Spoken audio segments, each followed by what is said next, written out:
brothers and sisters in Christ, let us dive into the Word. Dear friends, as a child, I used to listen to this children's Christian program called The Donut Man, which I believe some of you may be familiar with that. And there was a song called the Donut Song. And there was a line in that song that goes like this: life without Jesus is like a donut, because there's a hole in the middle of your heart. It's a very simple image, right? It speaks of the kind of emptiness within our human heart that many of us try to fill in different ways. So imagine a piece of donut with a hole. What happens when we fill that hole? It then looks like bread, right? So why am I talking about donuts and bread today? It's because in today's gospel, taken from John chapter 6, verse 30 to 35, we see the crowd approaching Jesus with a demand. They are asking him for a sign. They want something visible and tangible, something that can justify their belief in him. But instead, we see Jesus direct them from a sign to a source, which he says, I am the bread of life. Whoever comes to me will never hunger.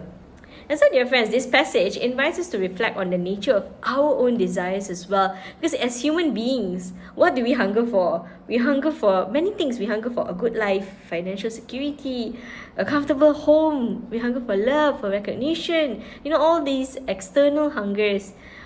And then we also hunger for truth, for peace, for justice, especially like now when we are encountering suffering and confusion in the world today. And then there's also our personal hungers, where we hunger for healing, for reconciliation, or even for a child, or for something that we've been waiting on for many years. Dear friends, these desires are real, they are valid.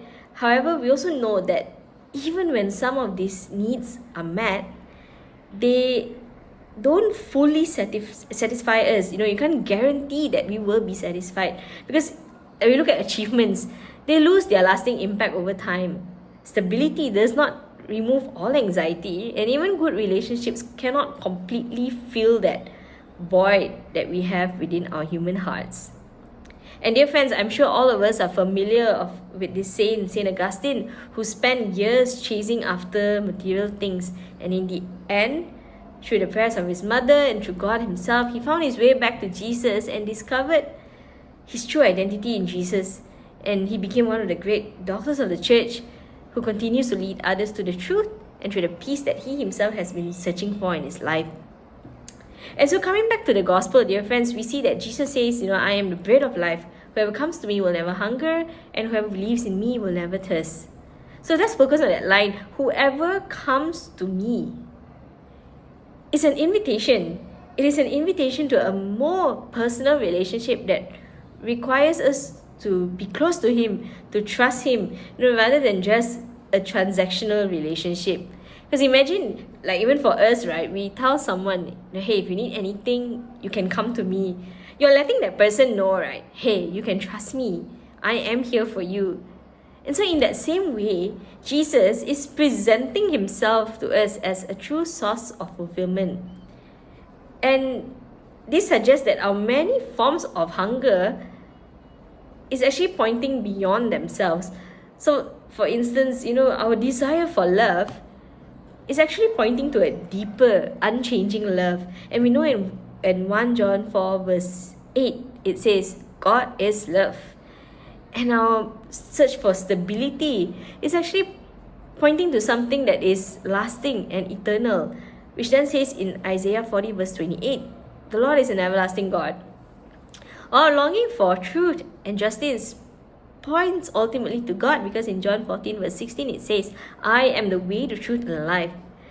And so it's not that our desires are wrong, dear friends, but we often look for complete satisfaction in things that are limited. And so as a result, we continue searching and searching, hoping that the next achievement, the next relationship, the next job, or the next solution will finally be enough. But dear friends, Jesus invites us not to just receive, but to come to him, to believe in him, the bread of life. And so today's gospel challenges us to examine our own approach to God, Do we come to Him primarily with our expectations and demands? Or do we want to respond to this personal invitation? Because in the end, dear friends, the deepest hunger of the human heart cannot be fulfilled by anything temporary. It can only be satisfied in God. As St. Augustine reminds us, our hearts are restless until they rest in Him. Have a blessed day, dear brothers and sisters. God bless.